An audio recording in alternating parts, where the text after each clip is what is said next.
నమస్కారం. ఈరోజు మనం ఒక బర్త్డే కేక్ చేయబోతున్నాము. చాలా వెరైటీగా ఉండే గులాబ్ జామున్ కేక్. గులాబ్ జామున్తో చాలా రకాల స్వీట్ చేస్తారు కదా, పాయసము అలాగే ఐస్ క్రీమ్తో పాటు తింటారు. ఈరోజు మనం ఒక బర్త్డే కేక్ చేయబోతున్నాము. మా వారిది పుట్టినరోజు అండి, దానికోసం స్పెషల్గా.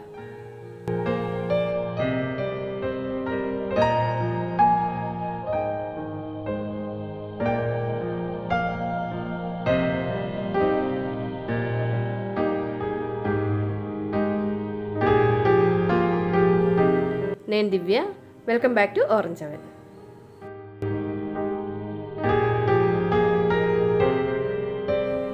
ముందు మనకి కేక్ కావాల్సిన డ్రై ఇంగ్రీడియంట్స్ అన్నీ జల్లించుకొని పక్కన పెట్టుకోవాలి. 1 కప్పు మైదా పిండి తీసుకున్నాను.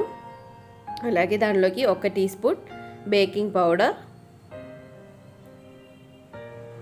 దాంతోపాటు 1/2 టీ స్పూన్ దాకా బేకింగ్ సోడా కూడా యాడ్ చేసుకోవాలి.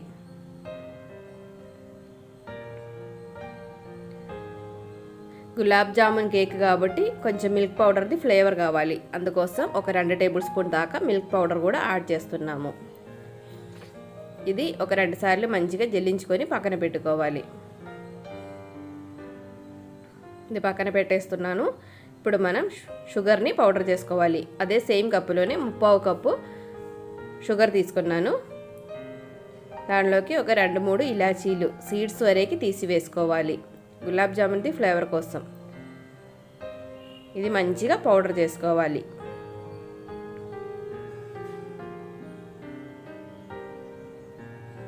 బాగా పొడి చేశాను. ఇది కూడా పక్కన పెట్టిన తర్వాత మన ఎగ్ని బీట్ చేయడం స్టార్ట్ చేద్దాము. ఒక 4 ఎగ్స్ తీసుకున్నాను.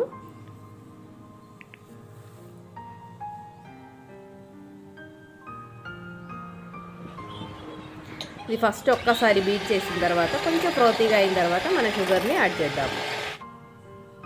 ఇప్పుడు మనం పొడి చేసి పెట్టిన షుగర్ పౌడర్ ఉంది కదా, అది యాడ్ చేసుకొని మంచిగా కొంచెం కలర్ చేంజ్ అయ్యేదాకా బీట్ చేసుకోవాలి. అంటే ఈ ఎగ్ ఎల్లో కలర్లో నుండి వైట్ కలర్ దాకా వస్తుంది.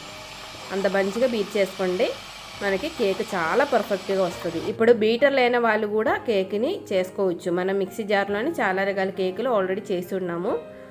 దీనిలోకి ఒక 2 పించ్ దాకా సాల్ట్ కూడా వేసుకోవాలి. అలాగే 1/2 cup sunflower oil, vegetable oil ఏదైనా వేసుకోవచ్చు, కానీ ఫ్లేవర్ లేకుండా ఉండేది వేసుకోండి. సన్ఫ్లవర్ ఆయిల్ కానీ బటర్ కానీ ఏదైతే మంచిది. ఇప్పుడు మనం జల్లించుకొని పక్కన పెట్టిన డ్రై ఇంగ్రీడియంట్స్ని కొంచెం కొంచెం యాడ్ చేసుకొని విస్క్తో కలపాలి. మళ్ళీ బీటర్ యూజ్ చేయాల్సిన అవసరం లేదు, విస్క్తో కలుపుకుంటే సరిపోతుంది. మనకి థిక్నెస్ ఎక్కువగా అనిపిస్తే ఒక 2 టేబుల్ స్పూన్ పాలు తీసుకొని కొంచెం కొంచెం యాడ్ చేసుకొని మిక్స్ చేసుకోవచ్చు. పాలది క్వాంటిటీ అనేది మనం చెప్పలేము, చూసుకొని కొంచెం కొంచెం యాడ్ చేసుకుంటే సరిపోతుంది. ఎందుకంటే మనం తీసుకునే ఎగ్ది సైజ్ బట్టి మనకి దానిలో యాడ్ అయిన ఫ్లూయిడ్ కన్సిస్టెన్సీ అనేది డిఫరెంట్ అవుతుంది. విస్క్తో జాగ్రత్తగా మిక్స్ చేయండి, అన్ని చోట్ల బాగా కలిసేదాకా. తర్వాత 1 టీ స్పూన్ దాకా వానిలా ఫ్లేవర్ కూడా యాడ్ చేస్తున్నాము, ఎగ్ది స్మెల్ ఏం రాకుండా ఉండడానికి. ఇది కూడా బాగా మిక్స్ చేసుకోవాలి. ఓవర్ మిక్సింగ్ కాదు, జాగ్రత్తగా స్లోగానే మిక్స్ చేయండి. ఇప్పుడు అన్నీ బాగా మిక్స్ అయ్యింది. మనం కేక్ ట్రేని రెడీ చేసుకోవాలి. నేను 8 ఇంచ్ది ట్రే తీసుకున్నాను. దానిలో కొంచెం ఆయిల్ రాసుకోవాలి. ఓవర్గా ఆయిల్ అవసరం లేదు, ఒక 2-3 డ్రాప్స్ చాలు. దాన్ని మంచిగా బ్రష్ చేసి సైడ్స్లో అంతా రాయాలి. దీనిలోకి ఒక లైనింగ్ పేపర్, బటర్ పేపర్ని వేస్తున్నాను. అది లేకపోయినా పర్వాలేదు, కొంచెం ఆయిల్ అలాగే లైట్గా మైదా పిండి చల్లితే సరిపోతుంది. కేక్ బ్యాటర్ని ట్రేలోకి పోసిన తర్వాత మంచిగా టాప్ చేసుకోవాలి. అంటే పెద్ద పెద్ద ఎయిర్ బబుల్స్ దాంట్లో ఉండి అదంతా పోవడానికి. ఇప్పుడు మనం ప్రీహీట్ చేసి పెట్టిన అల్యూమినియం వెసల్లోకి కేక్ని పెట్టేస్తున్నాను. నేను ఓవెన్లో కాదు చేసేది, మామూలుగా అల్యూమినియం వెసల్లో చేస్తున్నాను. కరెక్ట్గా 35 మినిట్స్కి మన కేక్ పర్ఫెక్ట్గా బేక్ అయ్యింది. ఒక 35-40 మినిట్స్ అలా పడుతుంది. మీడియం ఫ్లేమ్లోనే కేక్ని బేక్ చేసుకోవాలి. నేను చిన్న బర్నర్ మీద మీడియం ఫ్లేమ్లో 35 మినిట్స్ దాకా బేక్ చేస్తే మంచి సాఫ్ట్గా ఉండే కేక్ రెడీ అయిపోయింది. చూసారు కదా ఎంత సాఫ్ట్గా ఉందో. ఇప్పుడు మనం విప్పింగ్ క్రీమ్ని రెడీ చేసుకోవాలి. కేక్ చల్లారే లోపల విప్పింగ్ క్రీమ్ అన్ని రెడీ చేసి ఫ్రిడ్జ్లో పెడదాము. ఒక 2 కప్పు దాకా విప్పింగ్ క్రీమ్ తీసుకొని మంచిగా బీట్ చేసుకున్నాను. ఇలాగా స్టిఫ్ పీక్స్ వచ్చేదాకా బీట్ చేసుకోవాలి.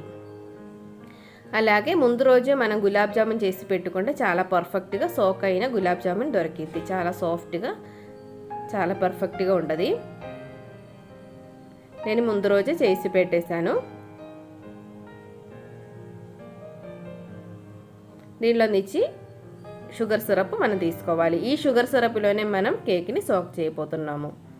ఇది కొంచెం థిక్ కన్సిస్టెన్సీలో ఉంటుంది కాబట్టి మనం దీనిలోకి కొంచెం బాయిల్ అయ్యి చల్లార్చిన వాటర్ కూడా వేసుకోవచ్చు. ఒక అరకప్పు దాకా షుగర్ సిరప్ తీసుకొని దానిలోకి బాయిల్డ్ వాటర్ కొంచెం చల్లారిన తర్వాత ఒక అరకప్పు కూడా పోసుకొని దానిలోనే మనం కేక్ని సోక్ చేసుకోవచ్చు. అప్పుడు మంచి ఫ్లేవర్ వస్తుంది, అలాగే గులాబ్ జామున్ది మంచి టేస్ట్ కూడా ఉంటుంది. ఇంకా డెకరేషన్ కోసం గులాబ్ జామున్ కొంచెం కట్ చేసి పెడదాము. కొంచెం చిన్న ముక్కలు కావాలి, అలాగే సైడ్స్లో పెట్టడానికి కొంచెం పెద్ద ముక్కలు కావాలి. కేక్ డెకరేషన్ అనేది మన ఇష్టానికి చేసుకోవచ్చు, మన ఐడియాస్ బట్టి చేసుకుంటే బాగుంటుంది. ఇలాగా చిన్న ముక్కలు కొంచెం చేసుకున్నాను, అలాగే కొంచెం కట్ చేసి కూడా పెట్టారు. ఇదంతా డెకరేషన్ కోసం వాడదాము. గులాబ్ జామున్ కేక్ కాబట్టి గులాబ్ జామున్ కొంచెం ఎక్కువగానే కావాలి దానిలోకి. ఇప్పుడు మన కేక్ బాగా చల్లారిపోయింది. నేను ఒక టవల్ వేసి కవర్ చేసి పెట్టాను, ఆవిరి ఏం లోపలికి దిగకుండా కేక్ మంచిగా డ్రైగా ఉండడానికి. ఇప్పుడు సైడ్స్ ఒక చాక తీసుకొని ఇలా సెపరేట్ చేసిన తర్వాత మనం డీమోల్డ్ చేసుకోవచ్చు. కేక్ స్టాండ్ పెట్టుకొని ఒక కేక్ బౌల్ కూడా పెట్టాను, దాని మీదకి డీమోల్డ్ చేస్తున్నాను. ఇది ఏమి లేకపోతే మనం మామూలుగా స్టీల్ ప్లేట్లో అయినా కూడా కేక్ని చేసుకోవచ్చు. మనం వేసిన బటర్ పేపర్ని తీసేయాలి. తర్వాత దీన్ని లేయర్గా కట్ చేసుకోవాలి. మంచి కేకే బాగా హైట్ అంత వచ్చింది, ఒక 2-3 లేయర్గా కట్ చేసుకోవచ్చు. చక్కగా 3 లేయర్లు చేసుకోవచ్చు. మనం వేసిన ఇలాచీ దానిలో నుంచి చిన్న చిన్న ముక్కలు ఉంది, అదే కనిపిస్తుంది బ్లాక్ కలర్లో. కేక్ అంతా పర్ఫెక్ట్గా బేక్ అయింది, బాగా సాఫ్ట్గా కూడా ఉంది.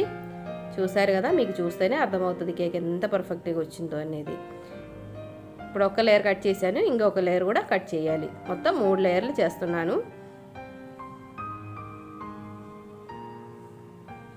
చాకతో కాకపోతే థ్రెడ్తో అయినా కట్ చేసుకోవచ్చు. మనం దీనికి ముందు థ్రెడ్తో ఎలా కట్ చేయాలనేది కూడా వీడియో చేసాము. మనం చాలా రకాల కేకులు ఇప్పుడు ఆల్రెడీ అప్లోడ్ చేసి ఉన్నాము. ఇప్పుడు ఒక్కొక్క లేయర్ని షుగర్ సిరప్లో సోక్ చేసుకోవాలి. నేను ఓవర్గా షుగర్ సిరప్ వేయట్లేదు, లైట్గానే వేస్తున్నాను. మంచి ఓవర్గా వేస్తే మనం బేకరీలో కొనేటట్టు జ్యూసీగా ఉంటుంది. ఇప్పుడు ఒక లేయర్ విప్పింగ్ క్రీమ్ రాసుకోవాలి. ఇదంతా బాగా స్ప్రెడ్ చేసిన తర్వాత దాని మీద గులాబ్ జామున్ ముక్కలు కూడా వేసుకోవాలి.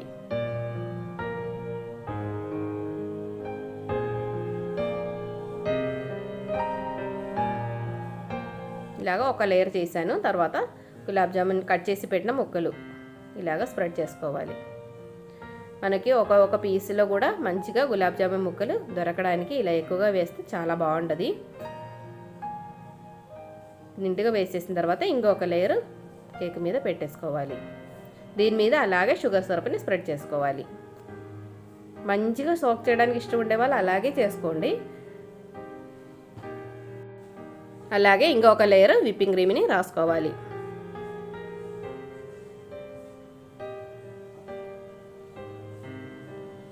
ఇంకా మళ్ళీ కట్ చేసి పెట్టిన గులాబ్ జామున్ ముక్కలు వేసుకోవాలి.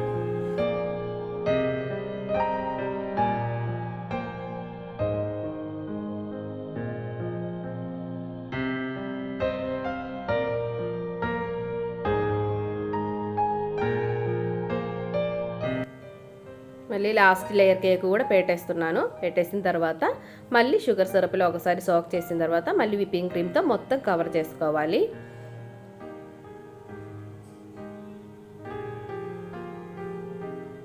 పైన అంతా ఒక్క లేయర్ వేసిన తర్వాత సైడ్స్ కూడా లెవెల్ చేసుకోవాలి. మొత్తం సైడ్స్ ఒకసారి క్రమ్స్ కోటింగ్ అన్నీ చేసిన తర్వాత మొత్తం ఫినిషింగ్ చేసేసుకోవాలి.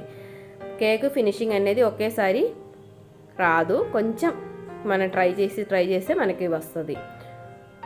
కొంచెం టైం తీసుకొని స్లోగా చేసుకుంటే కేక్ పర్ఫెక్ట్గా చేసుకోవచ్చు. నేను ఇప్పుడు ఇది 6 స్క్రాపర్ దొరికింది, దానితో లైట్గా లైన్స్ వేసేసాను.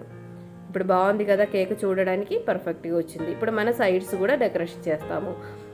ఇది గులాబ్ జామున్ మనం ముక్కలు చేసి పెట్టాం కదా, దాన్ని సైడ్స్లో అలా అతికిస్తున్నాను.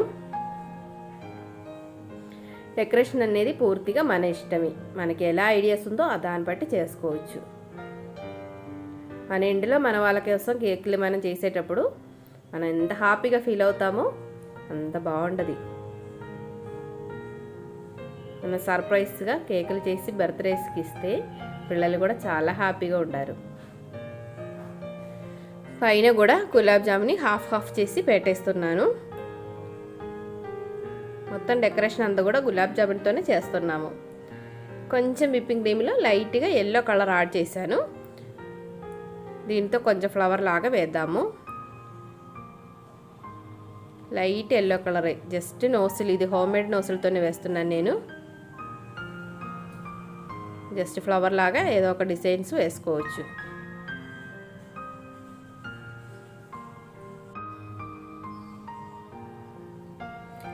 సైడ్స్లో కూడా చిన్న చిన్న డిజైన్స్ పెట్టేస్తున్నాను.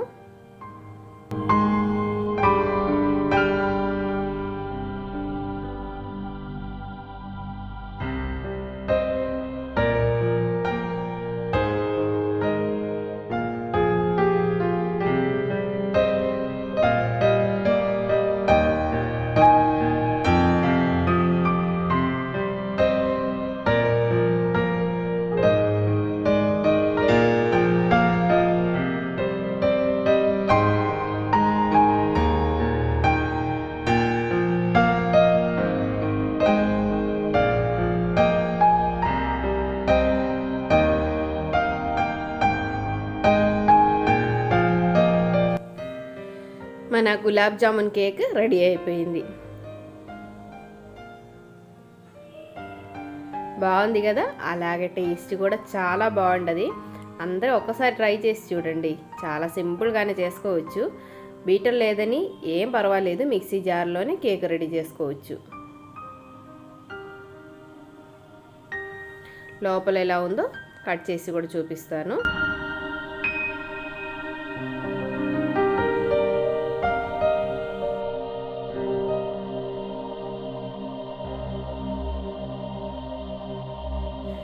అందరు హెల్తీగా ఉండండి, హ్యాపీగా ఉండండి. Thanks for watching. Orange continuous. By by.